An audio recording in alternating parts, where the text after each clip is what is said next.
Hello, and welcome back to Right Here. Today, we're going to make almond flour banana muffins because, I think this one might be bad already.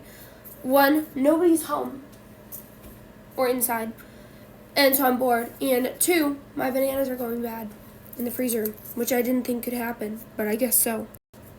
I'm going to throw this one away. Also, you may notice that I'm a little groggy. That's because I have a cold. Welcome to January. Step 1 is to put on your super cute apron so you don't get your jammies dirty. Step 2 is to put your hair up. It doesn't have to be pretty. The muffins don't care what we look like. Now, let's find our recipe. I have my handy dandy Inquire Within where I write down all the amazing recipes that I try and are amazing, and I made granola today. But now there's nothing else to do, so I'm gonna find my banana muffin recipe because why not? Do you not realize how many frozen bananas you have in your freezer until you find them all? So low-key got 3 bad bananas right here, so we're going to throw them away.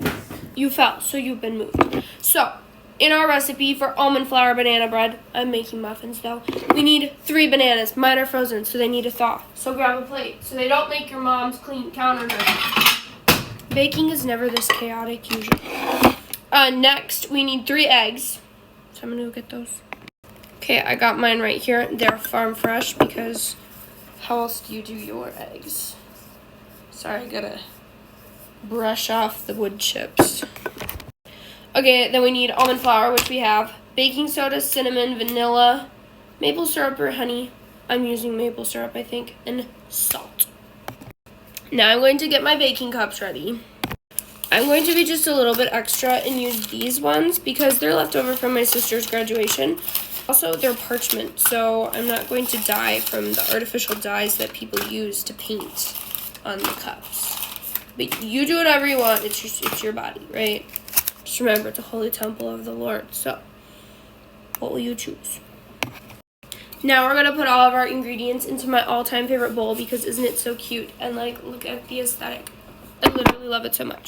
This might be wrong, but I'm going to microwave my bananas because there's no way in heck they're going to be done before I have to start cleaning up for supper. So, 30 seconds in the microwave. We're actually going to put our dry ingredients in this bowl because I think it's too big for this bowl.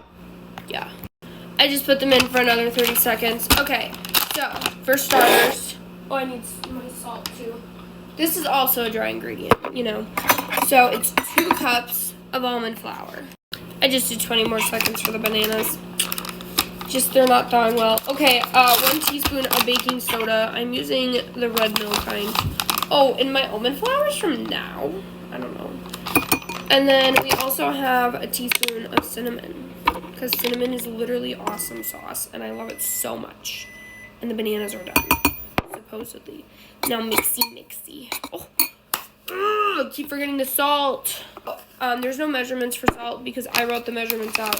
So it's just a little salt. So, like that much. And for my second favorite bowl, it's a Pioneer Women one. And it's yellow, so, it explains itself. The nanners are actually done now after a minute and 20 seconds. So, now we're going to take these, our honey, vanilla, and eggs, and mush them all up together. Peeling bananas has always grossed me out because they're just so mushy. It's like a snag. Now that we're approaching bake time, I'm going to preheat the oven to 350, I think. Yeah, 350. Okay, bake. Yes. Okay. Now we're going to do our eggs. And with farm fresh eggs, I always like to do it in a separate bowl than the other ones, and then I do each one. So then I know if it's rotten or not, because that happens sometimes. Or I'm trying to hurry because I don't want my mommy to get home and see me doing this. No, I think she's home. Oh no! It's so embarrassing doing a video when your parents are around.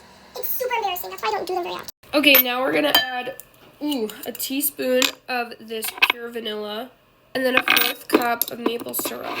And my mom always needs the 1/4 cup in the mornings, and I already dirtied the other one. So I need to use 4 tablespoons. Oh my goodness! Okay, it was a new maple syrup. I used the rest of it on my granola. Okay, 1, 2, 3. Don't correct me on my math if I'm wrong. 4. Now we're going to mush it. I don't know why I always do things with a fork. Like, why can't I just be normal and use a hand mixer? Oh my goodness, I could switch, but I don't want to. I'm too stubborn. I don't think that's a good trait to have. Okay, I also added some cacao powder to my mixture because I was like, I kind of want chocolate chips, but I haven't introduced dairy again yet. So, also, chocolate chips are gross and have sugar in them.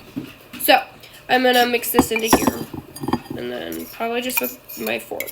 I did end up using the electric mixer because it got hard. But okay, now it's all mixed up and it's looking like super chocolatey and yummy. And I kind of just want to eat it like this, but I'm not going to because that's gross. So now I'm going to take a spoon and just shovel it into these muffin cups, I guess. Because that's what they're for.